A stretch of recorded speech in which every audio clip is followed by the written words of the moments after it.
aggressively as we can to source all those items, get our hands on that material, and get it on its way just as quickly as possible. The previous $800 million package that the president authorized is really only a few days away from closing out. So we're just going to keep moving, keep going forward. And in keeping with our consultation with allies and partners about capabilities that they have, that they could also provide to Ukraine, the Secretary spoke separately today with his counterparts from Slovakia and from Croatia, again, as part of this ongoing consultation with allies and partners. And we'll have fuller readouts of those conversations later this afternoon. But again, it's of a piece of the Secretary's personal involvement in trying to help consult with allies and partners about getting additional security assistance items. And I'm not going to get ahead of the readout just yet. Separately, I would like to note, off the topic of Ukraine, that on Tuesday, the Defense POW MIA Accounting Agency announced that U.S. Army Air Force's Lieutenant Colonel Addison E. Baker, who was 36 when he was killed during World War II, posthumously, awarded the Medal of Honor, was finally accounted for on the 8th of April this year. Lieutenant Colonel Baker was piloting a B-24 Liberator bomber during Operation Tidal Wave near Ploiești, Romania. His plane was hit by anti-aircraft fire and crashed, but not before he was able to drop his bombs on the target. Baker is the 17th airman identified as part of the Ploiești project, which began in 2017 at the Defense POW MIA Accounting Agency's laboratory at Offutt Air Force Base, Nebraska. And our thoughts and prayers continue to go out with Lieutenant Colonel Baker's family, but we're certainly proud and honored to be able to identify his remains and recognize his incredible service to the country during World War II. Okay, Bob, I think you're on the phone. You're first. Yes, thank you. I am on the phone today. I hope you can hear me. On Ukraine, could you give your current assessment of the Russian ship incident as to whether it's your working assumption that it was struck by a missile? Is it still moving under its own power? And lastly, could you offer your assessment of what the significance of this loss is for the broader Russian campaign? Thank you. So I'll just tell you what we know, and that's, to be very honest with you, that we don't know everything. We cannot confirm the Ukrainian reports that it was hit by a missile, but we are also not in a position to refute that it could have been a Ukrainian missile which struck the ship. We just don't have perfect visibility on exactly what happened. We do believe that there was a significant explosion on this cruiser, the Moskva, of the Slava class of cruisers in the Russian Navy. We do believe that that explosion caused a significant fire, which as of this morning was still raging aboard the ship. We do assess that at least some of the crew members evacuated the ship and were placed aboard other Russian Navy ships. I can't tell you if it's the whole crew. We just have a sense, we have assessment that some crew were evacuated from the ship. We are, this morning, we had assessed that the ship was underway under its own power. We are no longer able to make that certainty today, this afternoon. We're not exactly sure that the ship is actually still able to make its own way. So that's the update. That's the best that we can provide you in terms of what we know and feel comfortable speaking to. As for the impact on the Russian Navy, that's a little difficult to know with great certitude. They have and have had anywhere from a dozen to 24 ships operating in the Black Sea and the Sea of Azov since the beginning of this invasion. They have ports, as you know, on the Black Sea, so they historically have operated there. It'd be difficult to be able to tell you that this one ship being out of commission, what exactly the impact's going to have. And the reason I say that is because their naval component here to the war has been fairly limited to two things. One, cruise missile strikes inside Ukraine, and two, replenishment and resupply of their efforts in the south. They've only conducted one amphibious landing, and that was on an uncontested stretch of beach near Berdansk in the Sea of Azov. And they hadn't really made any concerted naval efforts towards Odessa. So I guess it remains to be seen exactly what the major impact is going to be. Again, that said, this is a cruiser. They only have 3 in this class. It's a ship that is roughly 600 feet long. It has a crew of almost 400, more than 400, almost 500 sailors on board. And it's basically designed for air defense. That's what this ship is designed to do, not unlike our own cruisers. So it's going to have an impact on their capabilities, certainly in the near term. Whether it has an impact on their naval capabilities in the long term is just unclear right now. And we don't have, as much as I know we'd like to have and you'd like us to have, we just don't have a better, clearer sense of the damage done and what impact it's going to have to the ship's future here in the near term. Whether she can and will be repaired and put back into service or not, we just don't know. David. So earlier today, a defense official said that other ships in the Black Sea had, since this explosion, moved further away from the coast for whatever reason. Does that change the fact that these other ships have moved further away from the coast? Does that change their ability to launch cruise missiles against targets inside Ukraine, or are they still in range? I wouldn't take away from this that that's going to have a dramatic impact on their ability to launch surface cruise missiles into Ukraine. I mean, they have a long range, as you know, David, and the fact that some of them may have moved away from the northern Black Sea, away from Odessa and the coast, doesn't mean that they are completely incapable of maneuvering to other parts of the Black Sea and launching cruise missiles. I don't think we'd be willing to go that far just yet. Yeah. We hear about the airspace still being contested. The sort of Sea of Azov, northern Black Sea, is that considered contested? Is that Russian hands? What's sort of the definition of that? You mean the maritime environment? In the maritime environment. I think you would be going too far if you said, or we were to say, that the northern areas of the Black Sea were not contested, that the Russians had freedom of maneuver completely inside the Black Sea. I think that would be going too far. For a couple of reasons. One, the Ukrainian Navy, though small, still has operating craft. Two, they do have coastal defense capabilities. You saw the Brits had given them some coastal defense missile capabilities. We, in this latest package, are offering them some coastal defense unmanned surface capability. And three is the issue of mines. We know that mines have been a factor, particularly south of Odessa, and that some of those mines could be free-floating and therefore not moored to a specific area, and therefore could affect a Navy's ability to freely maneuver in that maritime space. So while they certainly, from just a purely naval perspective, the Russians have superiority in the Black Sea to the Ukrainians, more ships, more firepower, certainly more naval capability, we would not assess that they have achieved, complete freedom of movement. Again, they have used the maritime environment to strike inland. They have used the maritime environment to assault the mainland in terms of an amphibious assault, and they have used the maritime environment to intimidate, and in some cases to try to, we think, in some cases, try to pin down Ukrainian ground forces near Odessa. So they still have quite a bit of naval capability available to them. And just a quick follow-up.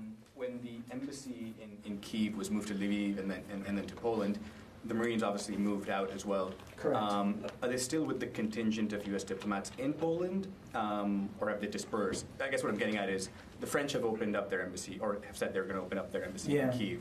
So if the U.S. were to make that decision, are the Marines with the contingent and able to move out pretty quickly back into Kyiv, or how does it work?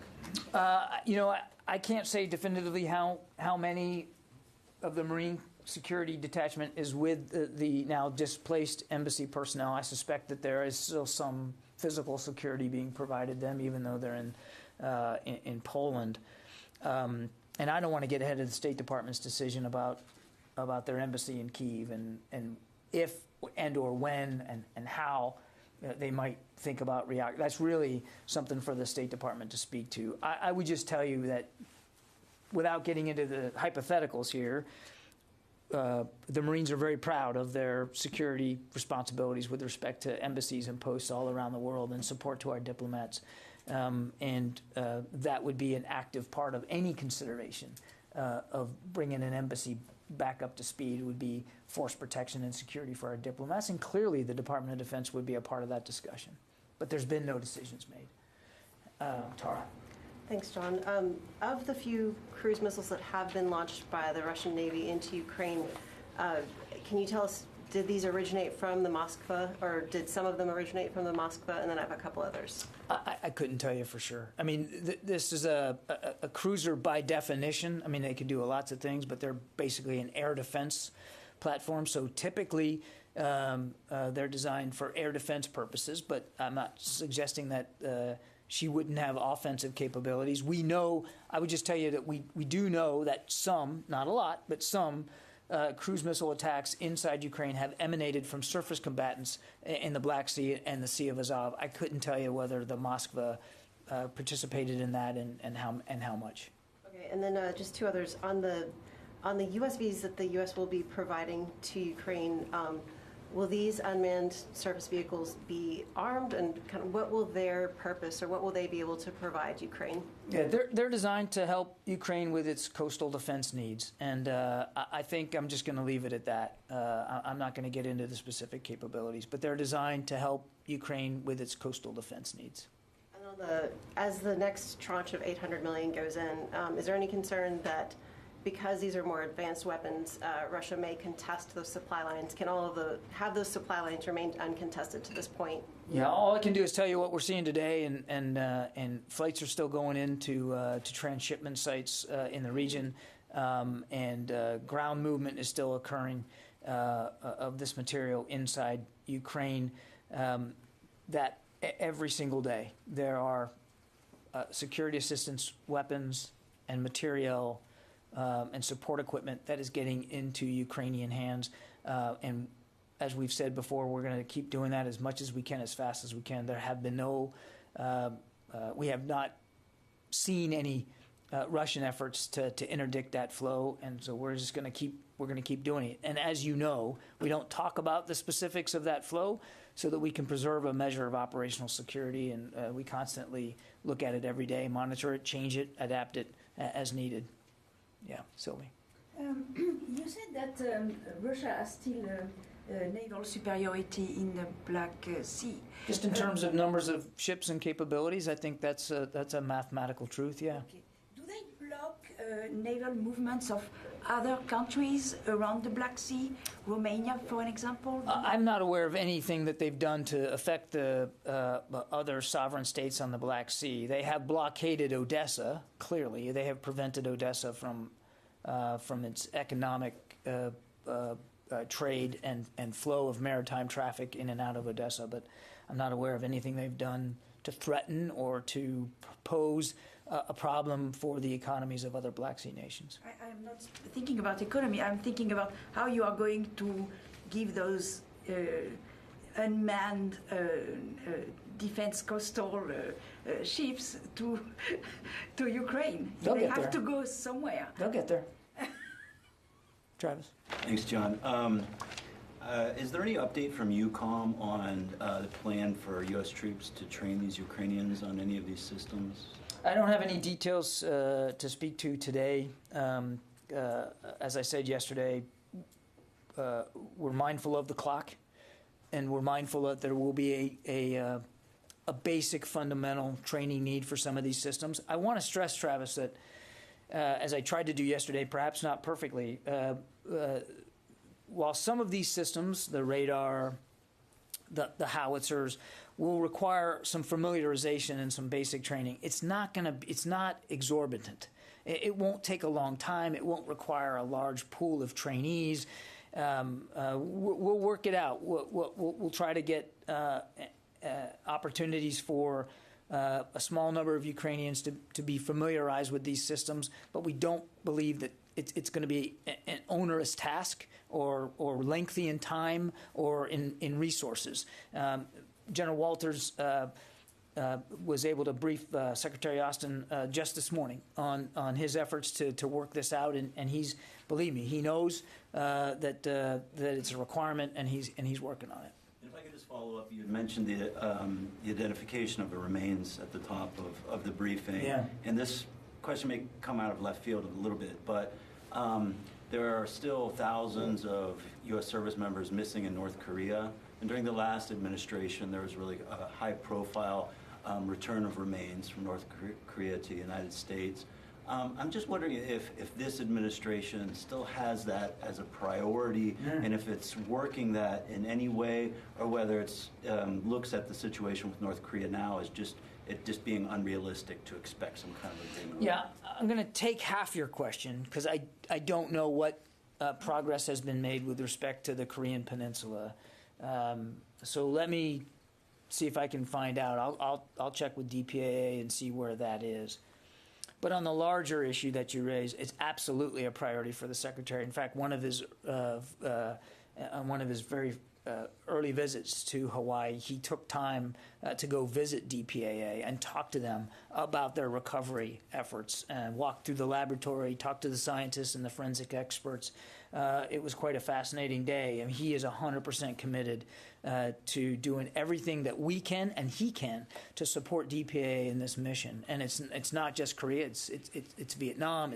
It's from World War II. I mean, there's a lot of work that they're doing, and he's 100% supportive of that. He certainly understands and respects the closure that this offers to families of the fallen and the lost, and it's an incredible effort that has spanned multiple administrations, of course, going back. So I can tell you he's 100% committed to that. Now, exactly what that looks like on the Korean Peninsula, I'd have to get you a better answer. Yeah. Thanks, John. I got my audience in Ukraine, so I got a question on behalf of my audience. You know, people just started to return to Kyiv right now because the Western embassies are returning too. It's a good sign. And right now, people are just concerned so very much, and I spoke with my colleagues on the ground, I spoke to politicians today about this Russian military threat to strike Ukrainian decision-making centers, including those in Kyiv. Possibly means Minister of Defense, possibly means Office of the President. Sure. So could you share your assessment? Firstly, is Russia, from military point of view, able to do it? And secondly, if it will happen and Ukraine will, strike back, might it be the significant escalation of the situation? So, I mean, the first answer to your question is yes, of course, Russia still has the capability to strike Kyiv. I mean, even as we started to see their troops retreat from Kyiv and Chernihiv from the north, I said many times that we do not believe that Kyiv was no longer under threat, particularly from airstrikes. I mean, we said that many times in the early stages of this retreat and this repositioning of Russian troops. The Russians still have long-range airstrike capability available to them, whether it's through missiles or from air-launched cruise missiles. Ballistic missiles or air-launched cruise missiles. They still have that capability available to them. We never, for a moment, even as the Russians began to reposition, felt that Kyiv wasn't potentially still under threat. I can't and won't speak to specific intelligence assessments about what the likelihood is here. But we're mindful that not just Kyiv but other cities in Ukraine could still come under threat from Russian air attacks and missile strikes. Okay, yeah. It's kind of surprising that if Russia still has such strong capabilities of being able to strike in Kyiv and elsewhere, is the Pentagon surprised that they haven't tried to make an attempt on these weapons convoys? And was that part of the calculus going in of where these weapons are going in? That the possibility that the Russians we don't take. We don't take any movement of weapons and systems going into Ukraine for granted, not on any given day. And that's why we're very careful about how much information we put out there about it. That's why we're careful to modulate that activity on any given day. We're not taking it for granted, and frankly, neither are the Ukrainians either. We get these things into their hands, and they're moving it inside their country. I think the less we say about that, the better. Yeah.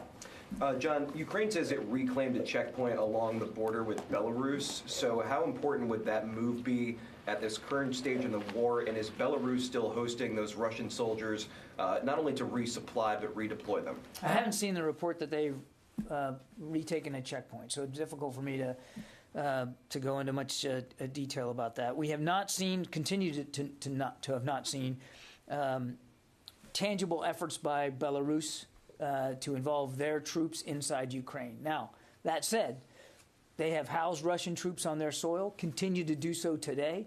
They have allowed missile strikes to occur from their soil. They have allowed for airstrikes to be launched from their soil. So clearly they are enabling the Russian invasion inside Ukraine. But in terms of their actual forces being involved, we just have not seen that. And again, I haven't seen this report, so it's difficult for me to assess the significance of this checkpoint.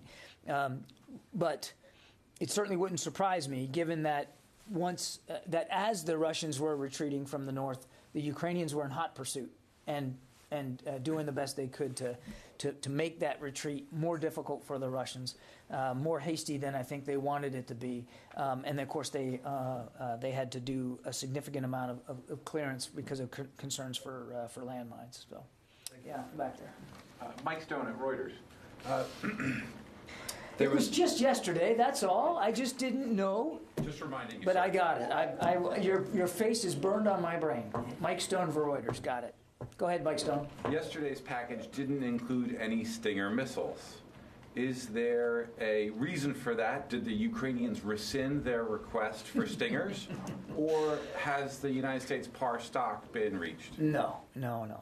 Again, every shipment is based on consultations that we're having directly with the Ukrainians. I think we detailed for you pretty specifically what was in this $800 million, and these were items that we knew and that the Ukrainians made clear that they wanted. I mean, we'll have some later after the briefing today. I think we'll be able to give you an update on the total numbers of things that we've provided, including Stingers, and you'll see that it's quite a lot. I would not rule out going forward in future drawdown packages or deliveries of security assistance that there might be additional Stingers going forward. But this package was very much tailored in consultation with the Ukrainians on what they believed they needed specifically for the fight in the Donbass. And as we talked about yesterday, given the terrain, given the kinds of reinforcements, given the kinds of capabilities that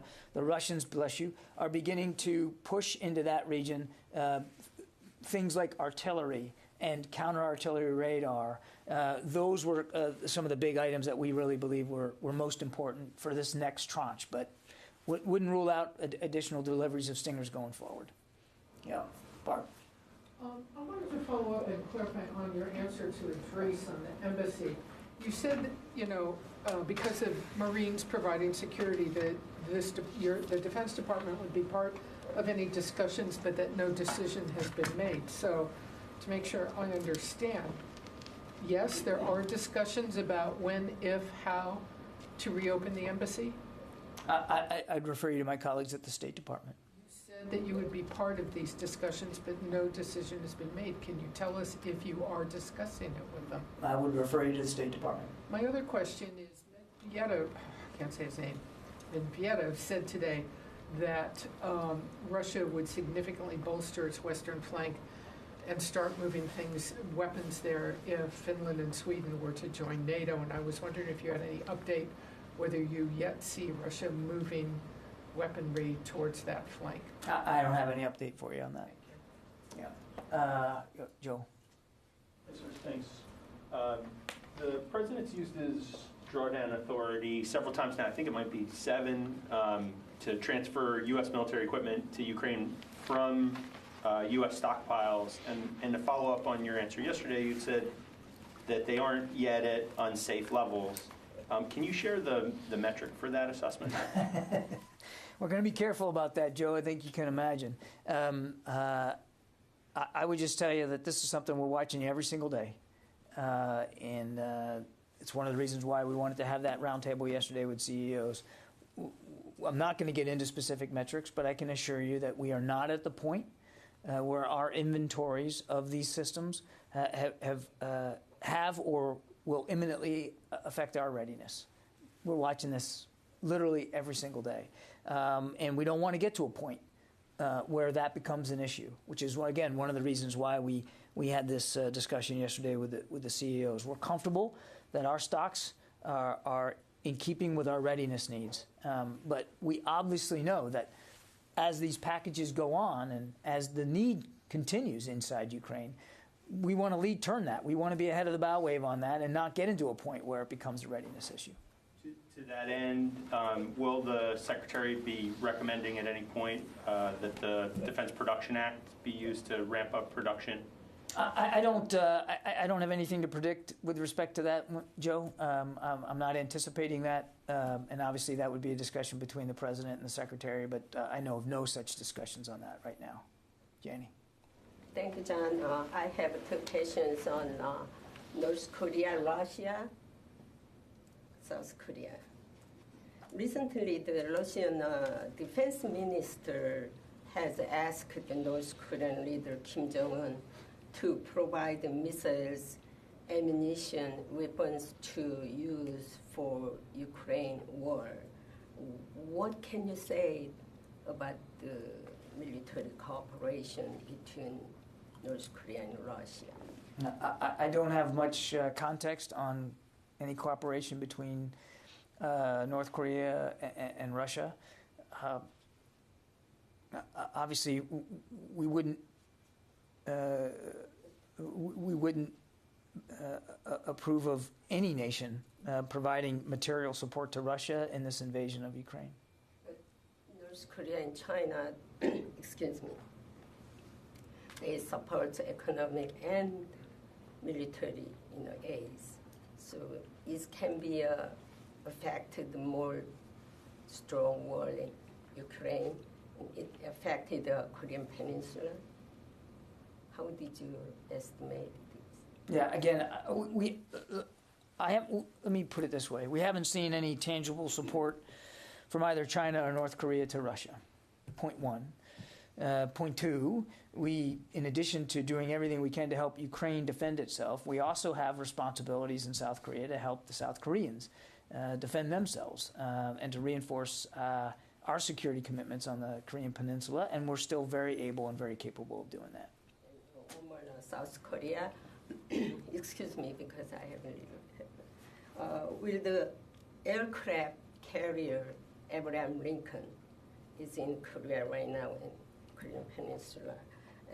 Will this Abraham Lincoln joint U.S. and South Korea joint exercise next week, or why they coming to Korean Peninsula? Well, it's not uncommon for U.S. aircraft carriers to steam in that part of the world. Not unusual at all.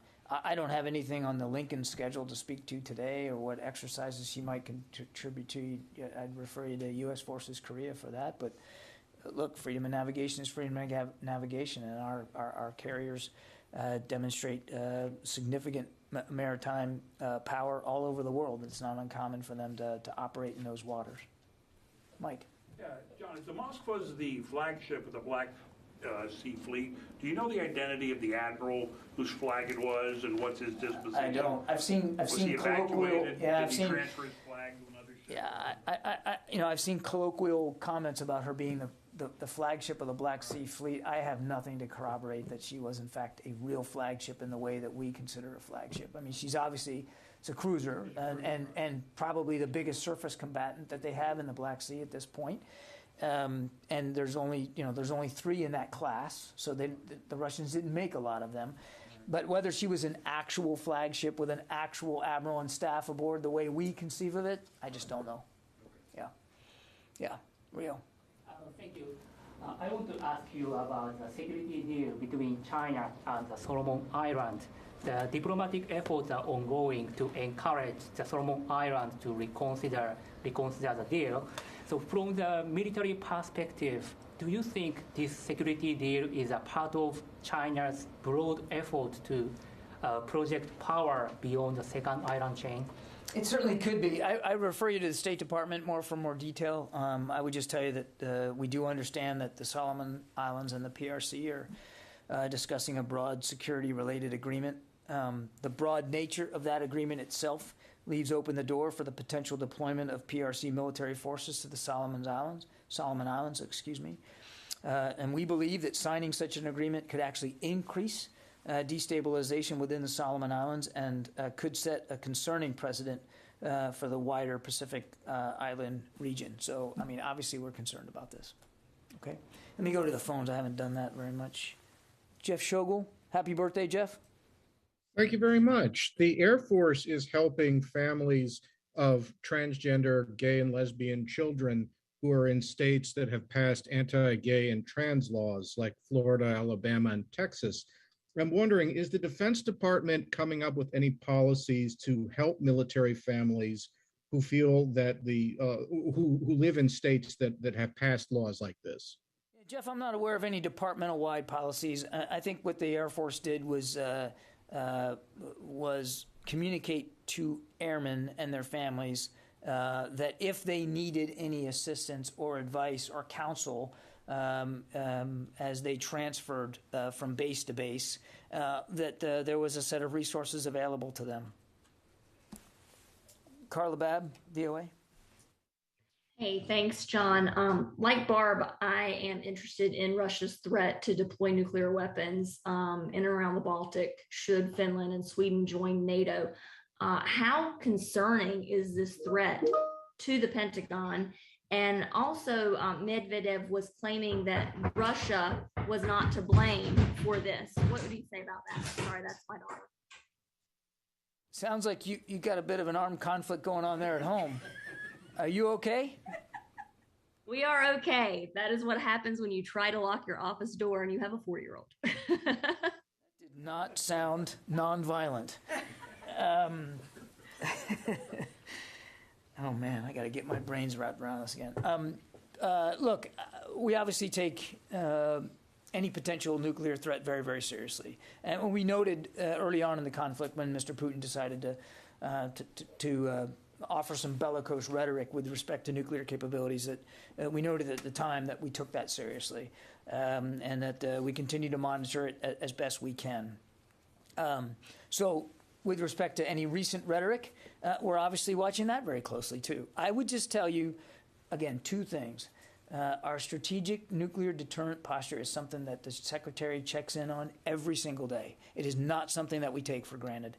And number two, we have seen nothing in the space out there that has given us cause to change that posture in any tangible way whatsoever. So we're watching this every single day.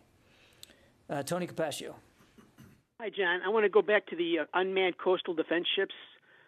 A senior defense official told reporters today that Ukraine officers in the U.S. have already trained on them. A couple questions for you. Are the vessels coming from Navy prototype programs? When are they expected to arrive in Ukraine waters? And third, are they designed or intended to attack Russian vessels like the cruiser Moskva? I don't have a shipment details for you, as I said at the very top of the briefing. As I can get you more information about actual deliveries, we'll do that. I'm just not in a position to do that. The authorization just came down yesterday, and we're working very hard at sourcing these things and getting them on the way to Ukraine as quickly as possible. I'm not going to talk about the specific capabilities of these USVs. I've talked about them to the degree that we're going to go, and they are designed to help Ukraine with its coastal defense. Coastal defense is something that Ukraine has repeatedly said they're interested in. It is particularly an acute need now as we see the Russians really refocus their efforts on the east and in the south. And, of course, when you talk about the east and the south, you're talking about the Sea of Azov in a maritime environment, and you're talking about the northern Black Sea. So these These capabilities will be, we hope, helpful in their coastal defense needs, and I really think that's as far as I'm going to go on it. Okay, thanks everybody. Appreciate it. We are not briefing tomorrow, given the holiday weekend coming up, so we'll see you guys on Monday.